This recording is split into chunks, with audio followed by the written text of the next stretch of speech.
I have deep respect for the court for showing a man that has had no respect for this process as much respect as you did. I thought that it was really remarkable because he is no doubt clear from his phone calls that he thinks that this is all a game, and he thinks that he can keep on, when he tells the truth and he comes in and he changes his mind, he thinks that he's in control here. So what we would ask is that he be put on the witness stand. I will start putting questions to him. If he wants to answer, he can answer. If he wants to take the fifth, and some of the questions, there would be no right, all things being equal, for him to take the fifth. The Florida Supreme Court has already ruled that he has no right to take the fifth to any question, right? I agree. So what I would ask Your Honor, and again, I say this with the what's the best way to articulate this? With the deepest respect I can muster and lay out for you in the well of this courtroom. We would ask Your Honor that if he continues to refuse, to indeed hold him in contempt, because this is a serious process where, as the court is aware, my client's life literally hangs in the balance, and he's showing no respect to the process. He thinks he can just come in here and do what he wants.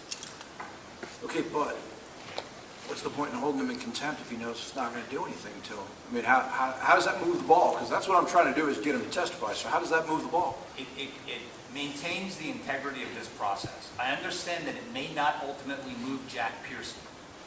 That's all. I think that it's a slap in the face of this process, the way he behaves.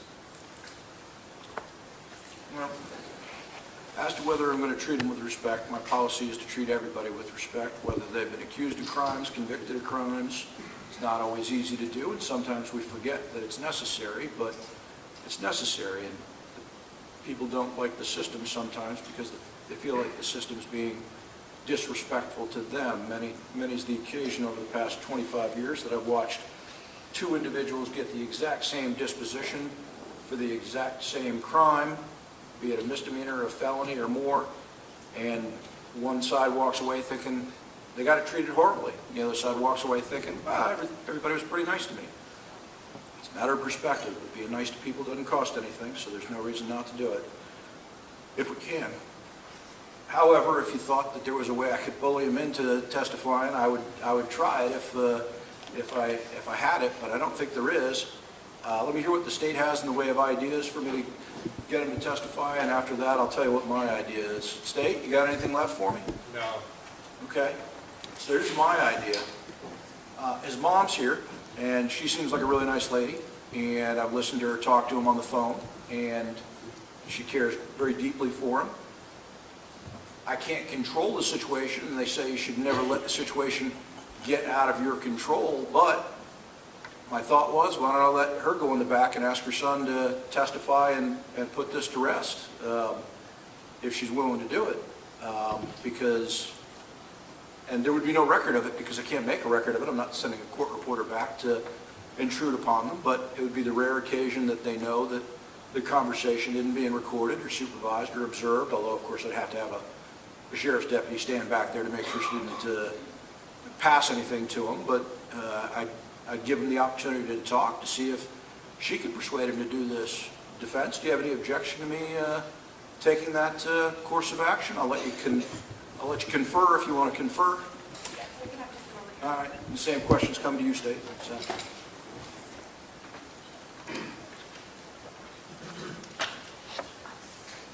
I did? Yeah. Why is somebody saying I did? Oh, all right. Yeah, no, it's broadcast.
Yeah, Your Honor. Yeah, all right, so So what are your thoughts?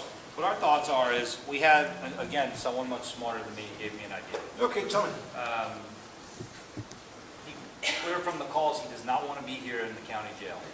Great. And Your Honor could tell him he's being held in contempt and being held in the county jail for the next 30 days, and we adjourn the hearing and come back here in 30 days and give him 30 days to think about it, so that there's a real consequence to him not testifying.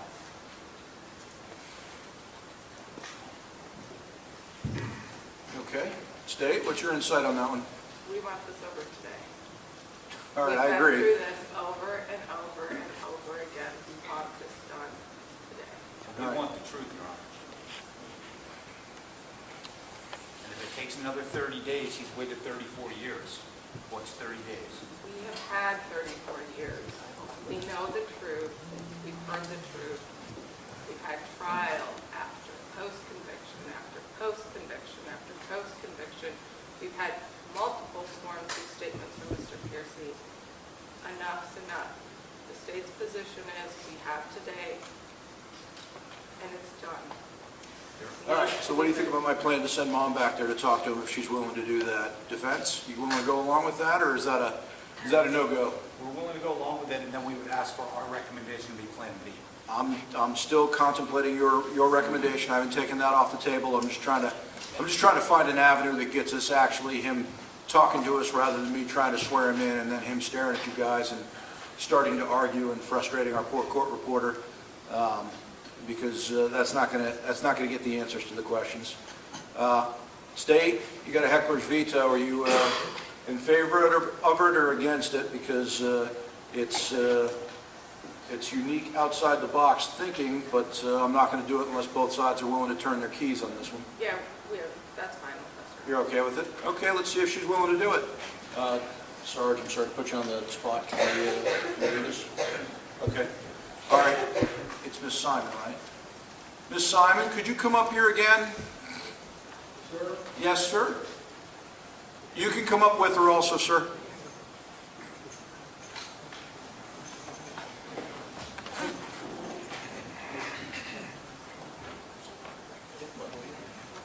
Okay, but is there anything that we can pass through there? So you guys don't even need to step in there. Right. Okay. Okay. Sir, what's your name for the record? I'm Robert Simon. I'm the fortunate guy that got to marry his mom. Okay, all We've right. been married 25 years. I've gotten very close to Jack Okay. over those 25 years. So your pitch is you want to go back there with her and try and help If that would persuade be her? permissible, I'd appreciate that.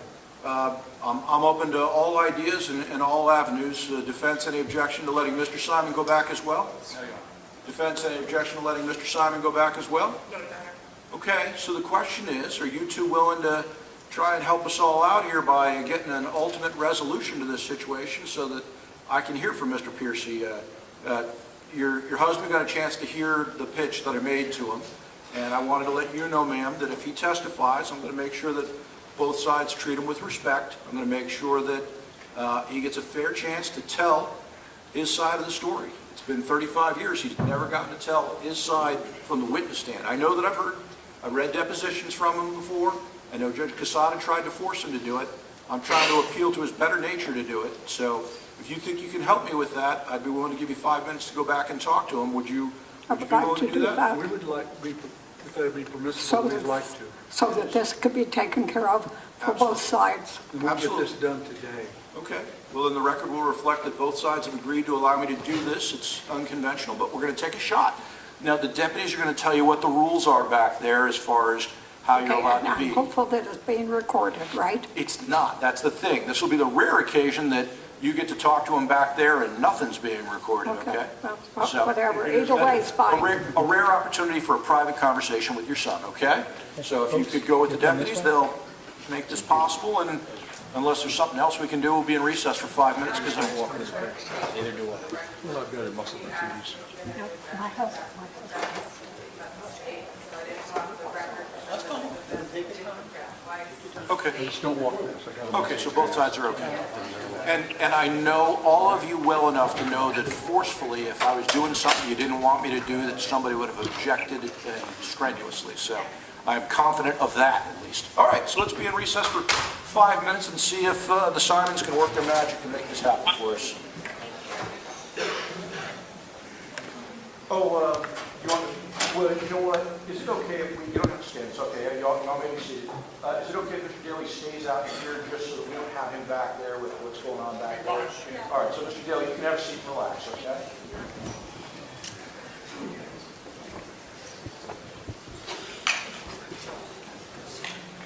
I left my water tank back in my office, I'm going to get it.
No, you have to get three-step process. Because then I'm going to have to delete it.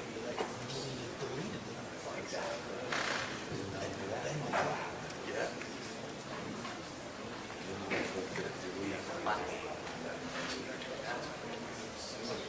That's like another look upstairs, man. It's like new technology. It's frustrating.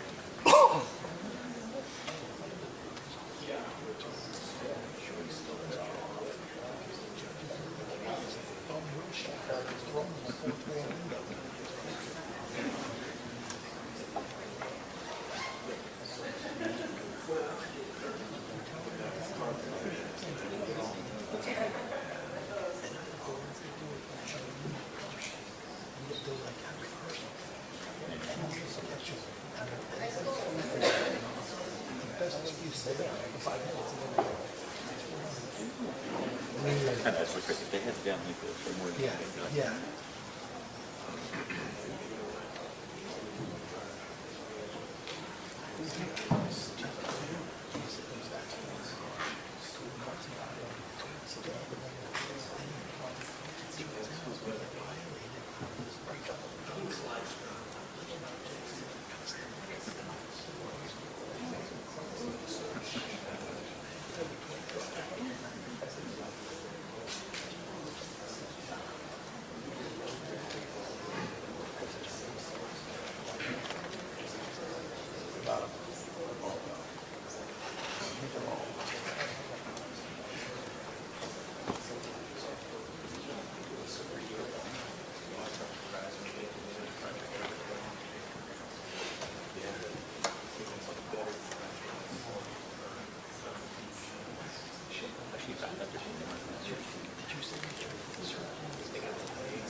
So, the bars look snappy on his. When are you gonna get some? Huh? The bars look snappy on his. When are you gonna get some? You're playing? Yeah, you gotta dress up a little. Dude, there's days when I want people to think that I've been here the 28 years that I have. best is when you days get, when I like- want people to think I just started. Yeah, the best is you got the head too. It's like, I've been here 2 years. You know, I want the... All we have is pay and seniority, so you gotta dress up. I don't need to advertise. Yeah, some days you're like, I've been here that long. You know, you start getting like 6 stars. I go, I just started yesterday. Because a lot of people think I was born yesterday.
Okay. Right up this way, man? Can't believe the manpower you got. You're just gonna go right up this way. Go back. Just back to their seat, Charlie? Well, actually, they can come to the podium. Back to the podium? Okay, right over to the podium You again. got to see the back there, right? It's not very exciting, is it? No. All right, we're back on the record. State is present, defense is present, defendant is present. I've allowed mom and stepdad to talk to Mr. Piercy to attempt to convince him to testify in this case. What do you think after you talk to him? Am I going to be able to get him to testify? Well, I'll let my husband speak. Okay. What we did, we talked to him, Okay. and we expressed your desire to have him testify. And I told him, I says, and this is the words I told him, I says, we feel you ought to testify, but we're not, it's totally your decision. Okay. And we mentioned several times that he ought to be questioned. Basically, his comments was that he was under oath and questioned for about 3 hours in a couple of weeks ago. All right. Well, And, I'll try and explain to him that doesn't work, that Well, he I'm didn't just- testify in here. I'm just letting you know the conversation. We tried and suggested that he do that. Okay. So, But I'll bring him back in and I'll talk to him again and see if we move the ball, I okay? mean, we didn't tell him not to. Well, I would hope not. That wasn't what I was sending you back there I'm for. just letting, what I'm doing is letting you know that we Okay. didn't go back there and go against what you, what you asked. You didn't try and strong arm him either, though, No, right? we Okay. didn't, we never once mentioned, don't do it. Okay, all no, right. because me, we uh, respect the court. Okay, well, I appreciate that, okay? Thank you for being here today. And thank you for being kind to him. Oh, you're welcome. Okay, so how about we combine Plan A and Plan B? I bring him in, I try and swear him in, and I try and get him talking. What have you got? Judge, my concern is that if you execute Plan B Yeah, and you then hold him in direct criminal contempt, Yeah. which you would have to do to put him in Pinellas County Jail, yeah, he's entitled to an attorney he is, and a hearing. yes. Okay, we just wanted to make sure you were aware. That is another process. It's a that we're whole gonna other go. process that we're going to go through. I've been down that exciting adventure before. I didn't say I was going to hold him in contempt. I said I was going to bring him in and start Plan B. And Plan B, my understanding was, y'all were going to ask him questions as though we're just doing this. And sometimes that works. I know you tried that with Judge Casada and you didn't get very far. We're out of football season and into baseball season, I guess, so I'll do a 3-strike situation. If he invokes 3 times in a row, then we're done. I'm not going to let you just sit there and ask him questions while he invokes. I'm not doing that. But if you can attempt to be persuasive and get him talking, I'll be more than willing to let you try. I've now had his mom and stepdad talk to him, and I've had the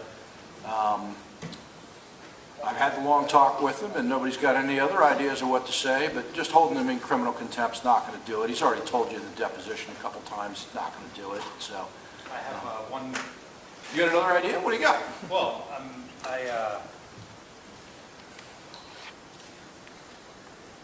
there's 2 people in this building that know what actually happened. Okay? One of them is sitting right there, and one of them is back there. Okay. Would you allow James Dailey to tell him to come out here and tell the truth? Okay, that's a unique approach. Hadn't really contemplated that as an option. So you want me to let your client talk to him here in front of everybody? No. Oh, however your honor wants. Oh, no, I'm not sending the defendant, the co-defendant in the back to talk. That's not going to happen. Give it right there. Yeah, I know you do. No, not going to do that. Okay, that's interesting. State, well, how do you feel about Mr. Dailey asking Mr. Piercy to testify today? No, In front of us, or? Yeah, in front of us. Yeah, no, I'm not going to send him back to talk. I mean, that was an oddball one-time try with his mom and his stepdad, but is there any reason that here in court, I mean, again, I know it's unique, but we're in uncharted territories here 35 years later, so I'm trying to think of a way to resolve it. Maybe if Mr. Piercy heard that Mr. Dailey wants him to testify, maybe that would help. You willing to take that chance? They are. Our only concern is that there's been, in the deposition, Mr. Piercy testified about this, and they already have record evidence about all this communication between Piercy and Dailey. The state's not comfortable with any communication between them because they have a history of sending communication to each other. Well, that was secret communication I in know, the... but I still, it concerns the state based on their prior history that they communicate with each other and have communicated with each other in ways that we don't even know. How about this? I could ask Mr. Dailey here if he wants me to encourage Mr. Piercy to testify, and then I could communicate to Mr. Piercy, I've spoken to Mr. Dailey just now, and Mr. Dailey is hoping that you will testify. How's that sound? I'm fairly certain that Mr. Piercy is aware of that without you having to make that inquiry. That's been blatantly clear again and again and again. Okay. Still, is there any good lawful reason for me not to do it, though? There's no lawful reason for you to do it either at this point. Just trying to, you said you wanted it done today. I'm trying to get it done today. I don't see I how. think we've run up the flagpole as much as we can, send mom and dad back. I know. They're uncomfortable with having communication between two co-defendants about how they're going to testify or not testify. All right. That's not what I was saying. I know you weren't saying that, and I know what you're saying too, and I took a shot. They said no, it's no. All right, so we'll bring him in. I'm going to try and swear him in. I'm going to talk to him like a gentleman, and you two are going to talk to him like gentlemen as well when he's up there, okay? Well, Judge, it's my understanding then at this point, you're going to ask the defense to call their witness to the stand. No. Yeah, he's my witness. Yeah. Oh, did you want to give your opening now? No, I'm not going to do any opening. Okay. I'm ready for the defense to call their witness to the stand. Okay. And then we'll figure out exactly what he is or isn't going to do, and we'll start going down that road. Right. Because he's already said, I'm not going to testify. Yeah. But it's their witness, their burden. They need to put their witness on the stand. I understand. Everybody understands. We're all on the same page. All right. Let's bring Mr. Piercy in, and now he's coming up here and tell him to face me and raise his right hand. Exactly what I said. Exactly what I said. What?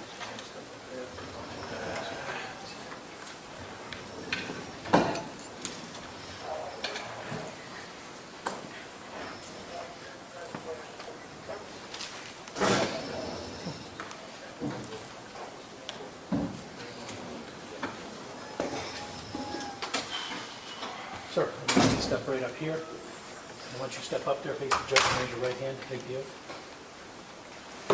Good morning again, Mr. Piercy. Do you swear or affirm to tell the truth, the whole truth, and nothing but the truth, so help you God? Yes. Yes. All right. Have a seat. Pull your chair up. Yeah, Your Honor. Oh, one second. So, and also they said your laptop creates massive feedback to the entire system when you put it up there. So don't put the laptop up there. You can use it from your desk, and you're welcome to question from there if you wish. It's just I don't want it to create all. I'll come on back. Okay. So, Mr. Piercy, welcome back again. I gave your mom and your stepdad an opportunity to talk to you about the situation to see if they could help persuade you to testify. It's my hope that you're going to answer the questions of the attorneys. Like I said, I promise that I'm not going to allow them to be disrespectful to you, and we're going to go from there. Do you have any questions for me before we start? No questions, but I'll flat out testify. Okay, well, we'll see what happens. You may inquire. Yeah, approach the podium, Your Honor. Yeah, wherever you're comfortable. Thank you. Good morning, Mr. Piercy.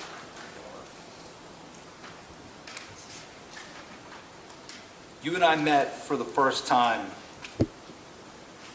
on December 18th, 2019 at the Sumter County Correctional Center, correct?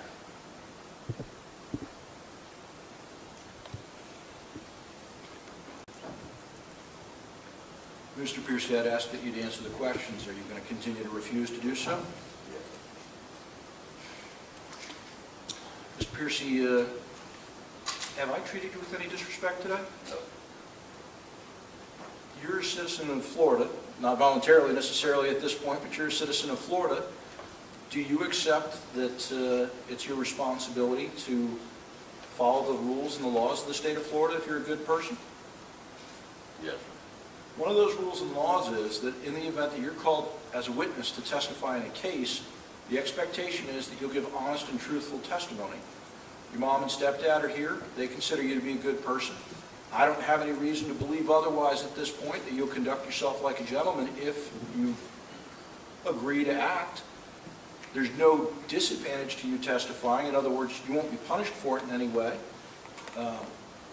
Is there anything else I can talk to you about here before I get your next answer? No, sir, I've done 35 years for a crime I didn't commit, and I don't plan on testifying against somebody else to help the state kill them, and that would be all my testimony could basically do, so I have nothing else to say. I did that 3-hour depo and asked and answered all them questions. I don't have nothing further to say on the subject. Okay. Do you have any further questions, Counselor? Yes, I've got 2 more strikes, yes? 2 more strikes, you're correct. I'm glad you're keeping score too. Give it another shot. Mr. Piercy, it's your position, sir, that everything you told law enforcement, the police, when you turned yourself in, that being closest to the crime is your correct statement, right?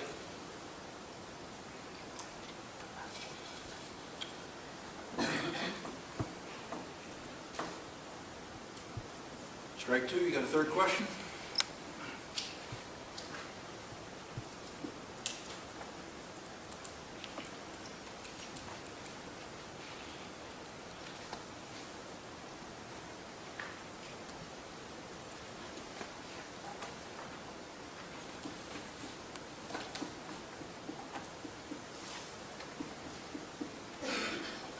Mr. Piercy,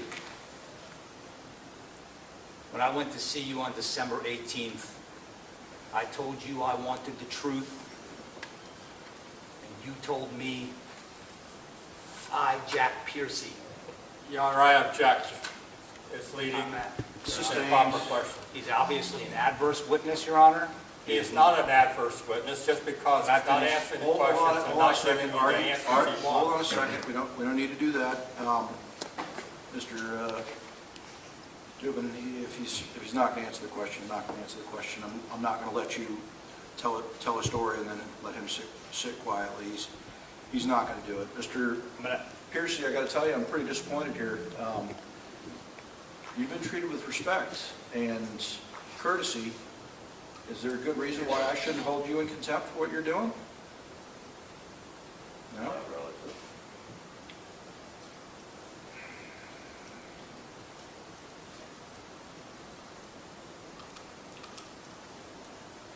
Mr. Piercy, do you mind if I ask you a question? Go ahead, sir. You've given basically 2 different stories. One story you tell, you were in the car with Mr. Dailey. The other story you tell, you would attempt to exonerate him, and you've given sworn testimony to that, or sworn statement to that 3 times. You understand, is it 2 or 3? 2 different times they brought me statements that I signed. Okay. 2 or 3, it doesn't matter, I guess. You understand that in the future that's not going to work. We're not going to be doing that anymore. I've brought you here so that you can tell your story, and I've made sure that everybody's treated you with respect the whole time. I want you to know that we're not going to be doing this again. So today's your last day to do this. Your mom's here in court. She wants you to hear you to tell the truth, and this is your chance. Why can't we just get another 2 hours of your time here of testimony, and we'll all be done with this and go our separate ways? Can we do that? No, sir. Nothing I can do or say to change your mind? No. All right, Mr. Pierce, you can go. Go ahead and open that door there.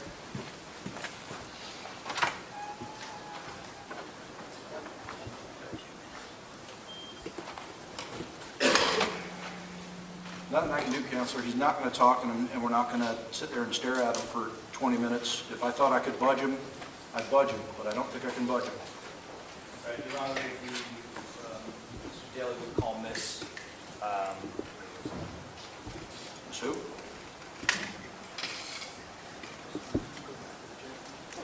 No, he's going to sit back there for a little while. before I call my next witness, I would ask the court on the record to hold him in contempt. To what end? I think I stated it earlier, Your Honor. I think that not doing so, I understand that it may not have any impact on him personally. I think to keep the integrity of our system, when someone cannot hold what he's doing, there needs to be a consequence for it. Well, it wasn't me, but it was a judge like me in the circuit court of the 6th Judicial Circuit that took the very rest of his life away from him and sent him to prison for the very rest of his life. I'm not really sure I can take it much more than the rest of his life. So I don't see any cause to hold him in contempt. I don't think it advances anything to hold him in contempt, and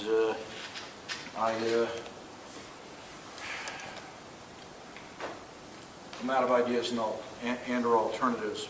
Biggest concern I have at this point is you're telling me you want to call your next witness, but we're here for Claim 1A. And Claim 1A, you told me, back when I set this and agreed to hear it, was that Mr. Piercy will testify he acted alone consistent with the statement that he gave on December 18th of 2019.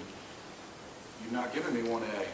Do you have any other way to give me 1A? Yes, I'm going to give it to you after I call my witness, but his testimony, that deposition, is absolutely admissible. Absolutely admissible, and I'm going to go through my argument if you'd like me to do it now. Let's do that now.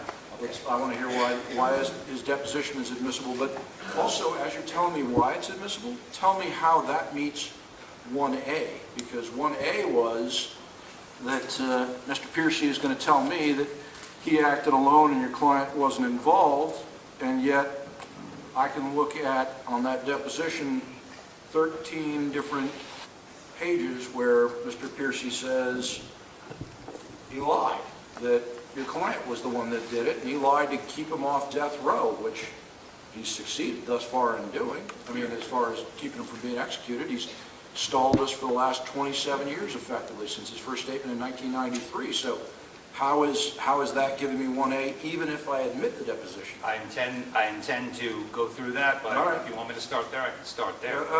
Start there. Well, no. Start with how it's admissible, because if it's not admissible, it doesn't matter. If it is admissible, then it matters. Very well, Your Honor. Please do it in the right order. Okay, All Your right. Honor, and if you would indulge me for a few moments, Do what you need to do.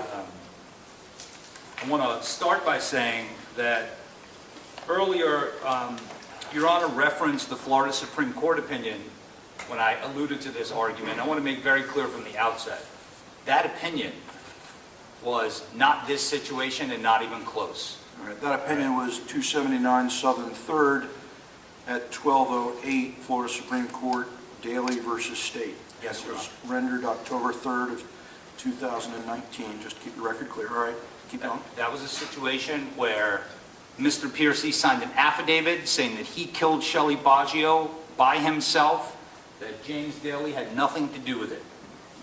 In that case, or in that instance, when he was called to court, there was no deposition. When he was called to court to testify, he shut down, pled the fifth. All right? Prosecutors did not cross-examine him.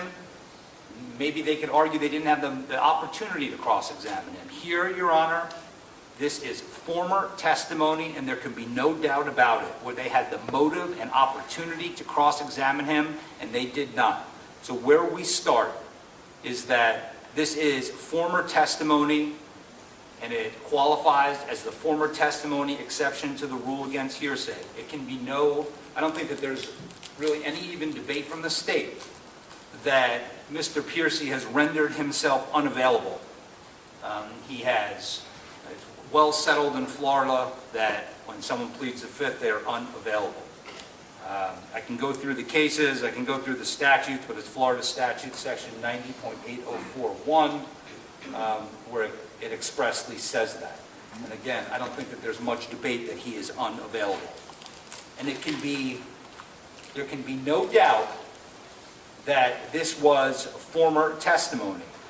And the Florida rules of evidence, Your Honor, permit the admission of an unavailable declarant's former testimony including testimony taken at a deposition, so long as the party against whom the testimony is offered had an opportunity and similar motive to develop the testimony at that deposition, whether by cross, by direct, or by redirect examination. And it could not be said plainer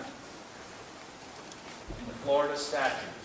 And of course, it won't work right away, so if you give me just a moment.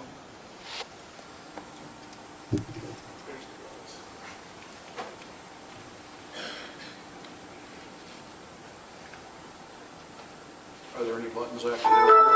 Oh, there we go.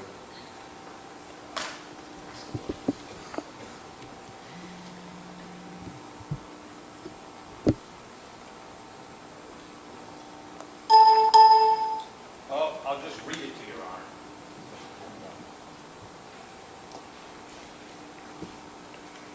Check your connections to make sure nothing got loosened over there. Might be a video feeds.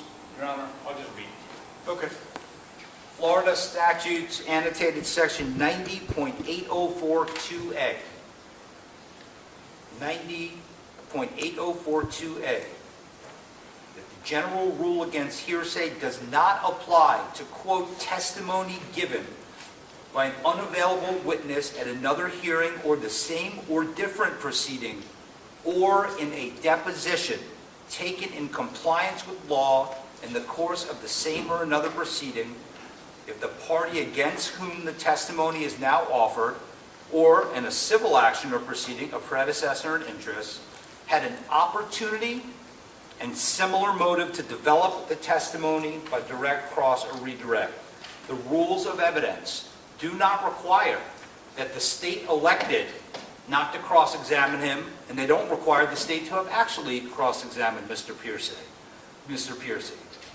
All they require is that they had the motive and opportunity to do so. And there's no question that they had both the motive and opportunity. The state had a full and fair opportunity to cross-examine him. For whatever reason Mr. Martin had, he made the strategic decision at page 141, lines 2 through 4. It was me, but I said, okay, all right, I don't have anything else. And Mr. Martin, the state has no questions. Now, that decision was not hampered by any lack of information by Mr. Martin's part. The state exhibit list for the hearing contained 19 instances of former statements by Mr. Piercy. They didn't learn about these statements last week. They've had all of the information they needed to conduct a thorough, searching cross-examination. Now, the next question is, did they have the incentive or the motive to do so? There is no question, Your Honor, no question that they had every opportunity to not only conduct the cross-examination, but a strong incentive to do so. They knew that he was being deposed for the purposes of this hearing. They've been engaged, and I think Ms. Mack said it, in a decades-long effort to maintain that this man had something to do with this crime. If they stand up here and say, well, we were prejudiced in some way, they made the conscious decision not to cross-examine him. They knew right there that he had, in the past, when he comes into a courtroom, did what he did today. I don't know what earthly explanation there was for it, but that was their decision that they have to live with. Now, to the extent that they will come up here and claim somehow, because I can tell you, Your Honor, and I say this with all respect, but with full confidence, that this could not be clearer that this is admissible. And to the extent that they come up here and say that this was a discovery deposition, there is absolutely no question that it was not. The rules of criminal procedure governing pretrial depositions simply do not apply in post-conviction proceedings. That is well settled Florida law. I could give you the cites if you'd like them. Sure. Hurst versus State at 18 Southern 3rd, 975 at 1007. Hayward versus State, 183 Southern 3rd, 286, 322, and at note 13. All of these cases saying that Rule 3.190 does not apply to post-conviction proceedings. This was not a pre-trial discovery deposition. And Your Honor, we have thoroughly researched this issue for more time than I care to admit to this court. We could not find a single state court decision in the state of Florida that restricts the admissibility of a deposition when that deposition testimony was taken in connection with a post-conviction proceeding on the basis that the deposition was a discovery deposition. Now, Your Honor, what is new? What is new? We now have... Well, let me see if the state's going to object first. Let me compartmentalize and do this in kind of a linear way. State, do you want the opportunity to respond to the admissibility of the deposition? Sure, Your Honor. All right, let me let them respond, Yes, just so sir. I keep it in a linear fashion here. So the state's position is that this is a discovery deposition. Whether it's in post-conviction or pre-trial, this was done for purposes of discovery in preparation for the hearing. Yes, the typical rules of evidence, the typical rules of criminal rules don't apply in a post-conviction motion, which is why we have to ask for leave of court. That doesn't mean the civil rules then all of a sudden apply. What it means is we are asking for the leave of court to conduct a discovery deposition. They never ask for leave of court to do a deposition to perpetuate testimony. If they would have done so, you know how that process works. It's a motion with a whole slew of things that have to be done.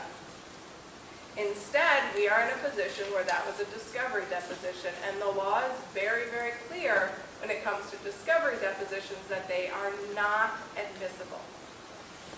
They are not considered subject to cross-examination, and it's not an appropriate tool for parties to conduct cross-examination. It is a tool that is used for purposes of discovery, and that is all it is. So to get up and say, we conducted that deposition for purposes of entering it into evidence, when they informed no parties that that was their intent, is, one, to the state disingenuous, and it's sneaky because they didn't tell anybody that. They didn't tell the state and they didn't tell the court. Now at the 11th hour, they're coming to the court and saying, oh, no, Your Honor, this was the plan all along. We wanted to do this deposition for purposes of getting it into evidence. Because that's a whole other issue than we want to do this for purposes of discovery, which is what they came and asked the court for. Your Honor, can we do a deposition of Mr. Searcy? We come and we ask for leave of court on those issues in post-conviction. That is appropriate for purposes of discovery, which is what happened. It's a pretrial discovery issue the same way it applies in a pretrial hearing and post-conviction. The case law is the same and it's completely appropriate. The state wouldn't ask any questions. All the questions at issue were covered. We would ask the questions in cross-examination at trial at an opportunity when cross-examination is appropriate. We would also ask those questions in a deposition if it was a deposition to perpetuate testimony. But neither a deposition to perpetuate testimony isn't going to be appropriate because he's not unavailable. He's here, he was brought down. The fact that he's unwilling to testify is another issue altogether, but he is present and in the courtroom. So again, the state's position on the state's position on this is that it is a discovery deposition, and so it's not admissible into evidence. There's plenty of statements in that deposition that the state would love to put into evidence, but it's not appropriate, and so we don't think that it should be used as evidence. Okay. Your Honor. You want to respond? Yes, Your Honor. Yeah, go ahead. He is unavailable. If you just look at statute 90.8041, he's absolutely unavailable. And here's the point. The point is that they find out. Let me just back up and address all of their points in kind. Okay? Your Honor, to call this a discovery deposition at this point, first of all, they have waived, and there's strong case law on that, which I'm going to get to in a moment. They have, by not objecting at the CMC, by not objecting at any point, they can now not come in here and say, oh, well, it should have been a deposition to perpetuate testimony. I'm going to get to that in a moment. But if you look at the Florida case law, there have been two reasons why testimony obtained during a typical pretrial discovery deposition has been held to be inadmissible at a subsequent trial. The first is that the defendant is not entitled to be present, that there's a confrontation clause issue. And the second is that there should be an opportunity to engage in adversarial testing of the evidence against the defendant. Now, both justifications for this rule in the pretrial setting quite obviously don't apply here. First, the fact that Mr. Dailey did not attend the deposition is of no importance at all. Mr. Dailey is offering Mr. Piercy's testimony here, and the confrontation clause doesn't protect the state. It's supposed to protect the defendant. And second, the context of the request that we made for Mr. Piercy's deposition could not have been clearer to all involved. We said we were going to be requesting the deposition of Mr. Piercy in advance of March 6th during the hearing at the CMC. And the state knew exactly what the context was. In their brief in opposition to our motion, what they did was they started weaponizing Mr. Piercy's prior refusals to testify in court under oath and subject to cross-examination in support of their argument, which they then abandoned in the conclusion, and that the court should deny the motion. But what's interesting is that they're now saying, oh, well, this was a discovery deposition. It doesn't make any sense. And if we use our common sense, think about it this way, Your Honor. If they feel like this was some discovery deposition to engage in some sort of fishing expedition, as the Lopez case says, they knew why we were there. They knew that we got this declaration. It was attached to our motion. We both had access. If they wanted to ask questions, they could have. The sole reason for us to take that deposition in the first place, the sole reason was so that we could finally, after all of these years, get his testimony under oath and subject to cross-examination. They knew what he might do. We knew what they might do. And, and when we made the request... Can I ask you a question? Yeah. Because you said that they don't know it was a discovery deposition. They didn't think it was a discovery deposition. They never objected to it being a discovery deposition. But I'm not blessed with an eidetic memory, but I've got a reasonably good memory. I read the deposition enough times to know that on page 129 at line 21, the second time Mr. Martin objected, the first being back in the 50s someplace, Mr. Martin objected and said, it's clear that you're abusing the privilege of a discovery deposition, so I'm going to object. And I'm basically asking that you stop because you're absolutely abusing the discovery process. Because he, first of all, in all candor, he was, yeah, okay, he could have said that. It does not change what it was. Okay. Just because he said that doesn't change what it was. Because they knew full well in our response, in their response to our request for a deposition at the CMC, we made it abundantly clear. They said we don't have any objection. And then what's interesting is Ms. Max said when we were scheduling it that Mr. Martin would be, quote, handling the cross-examination of Piercy. Would be handling the cross-examination. Mr. Martin will be doing all of the cross-examination and that stuff. That was when we were scheduling the deposition.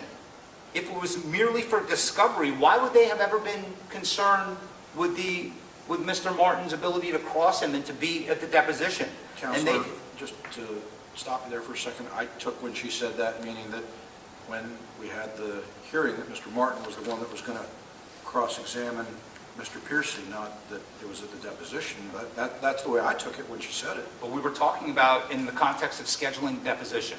But we could agree to disagree on how it was taken on that. But by failing... Ask me since I'm here, and I can tell you that the reason why... Well, I'm going to let you speak next. Let me let him finish. I'm just trying to Just trying to get to the bottom of all this. Keep going. I want to give you a case, Your Honor. Okay. State versus Charles. 827 Southern 2nd, 1107 and 1109. That's a Florida 3rd District Court of Appeals case.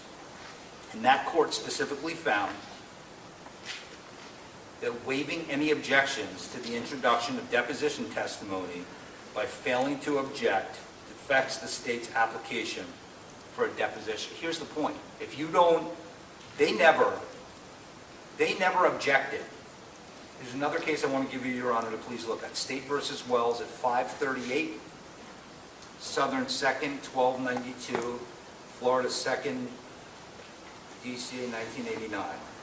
In that court held, quote, the party's failure to object to the absence of either a written order or an appointment of a commission issued to take a deposition to perpetuate testimony constitutes a waiver of these procedural defects.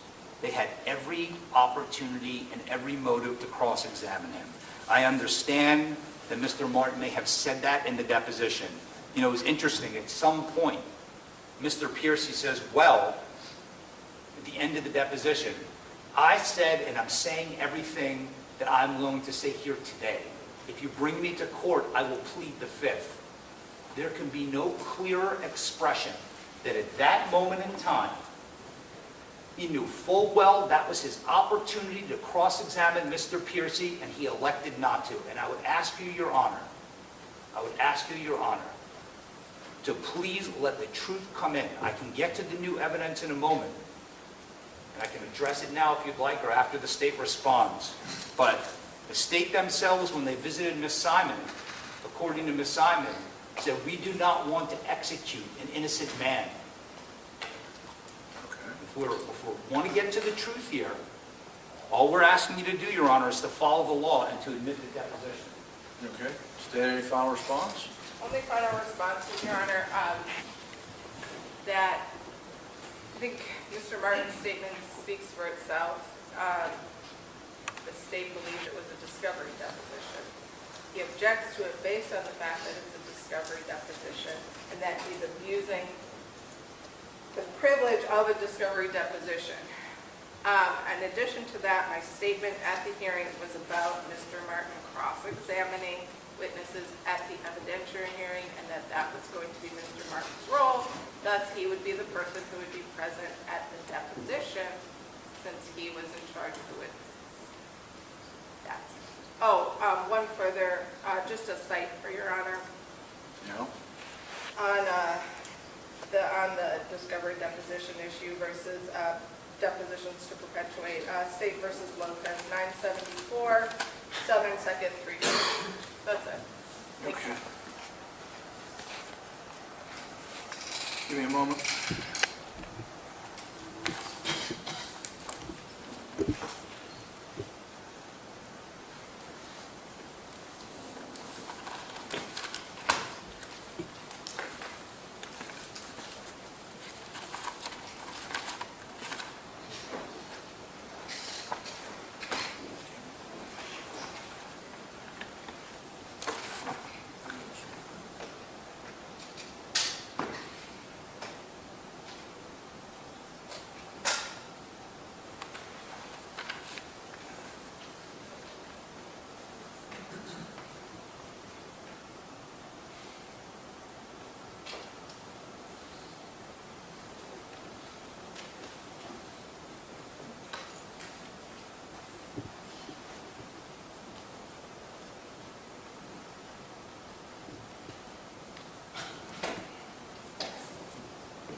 All right. I have nothing, Your Honor, before. What? I just had one more point. Yeah, sure. Sorry. You know, you're looking at the statute, 90.804. Okay. Once he's unavailable, which he is, the hearsay exception related to former testimony makes no distinction about how that testimony took place, whether it was in a discovery deposition or otherwise. All it says is that testimony given as a witness at another hearing of the same or a different proceeding or in a deposition. It doesn't say, oh, but by the way, not discovery depositions. It just says, or in a deposition, taken in compliance with the law in the course of the same or another proceeding. That's it. There's no distinction. Well, it's 12 o'clock, and here's what I'm going to do for you. I'm going to take lunch, I'm going to look at a couple of your sites. In the event that I rule that it's admissible, I want to hear how it gets me to 1A anyway. Yes, sir. If I rule that it's not admissible, I'll still hear how it gets me to 1A. If I have been incorrect about it, because I want to create as much of an appellate record as I can, so that if it's going up, that they'll see that I looked at the next line as well. And so I'm still going to hear either way why Mr. Piercy's deposition gets you past 1A and into cumulative. You said you had a witness you wanted me to hear from about 1A. Who's the witness you want me to hear from about 1A, besides Mr. Piercy? Ms. Simon? About 1A? Yes. Because it goes to, there are things that are said on those phone calls that make it clear that what Mr. Piercy has done is, well, I would rather, actually, can I approach with this? Approach to us.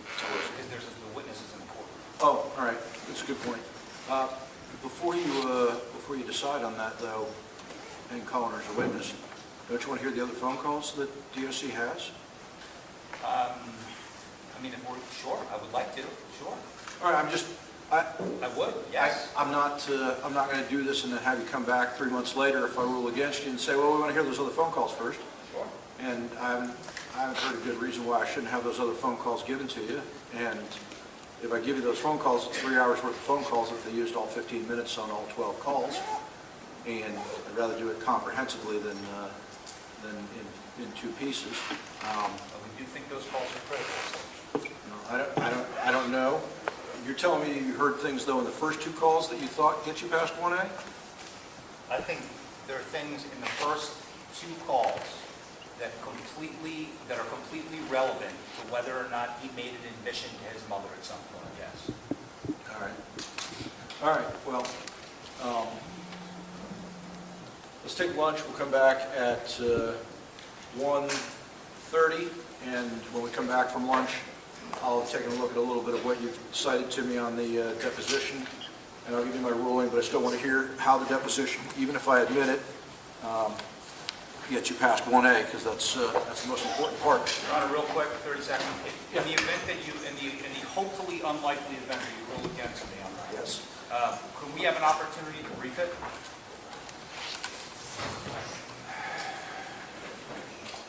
I'll think about it. Okay, thank you. All right, we're in recess till 1:30.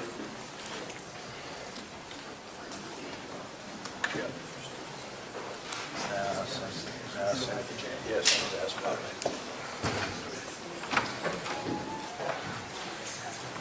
Yeah.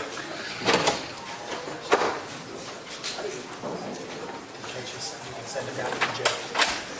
And the other guy's gonna be coming in. Hey, the other guy's coming in.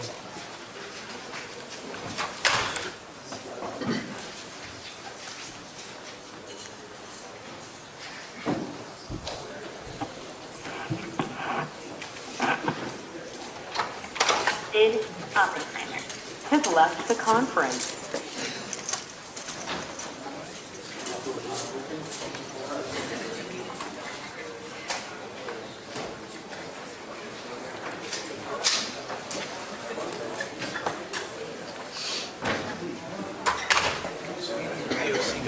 Are they going to feed the DOC guys? Well, I was just gonna actually, well, their major is out there. I don't know what their major is. I was gonna do the They can, but these two guys can't. I would think that, I don't know how many have to stay with you. Excuse me, sir. Yeah, but they're all coming. Well, if he lets it, it's open.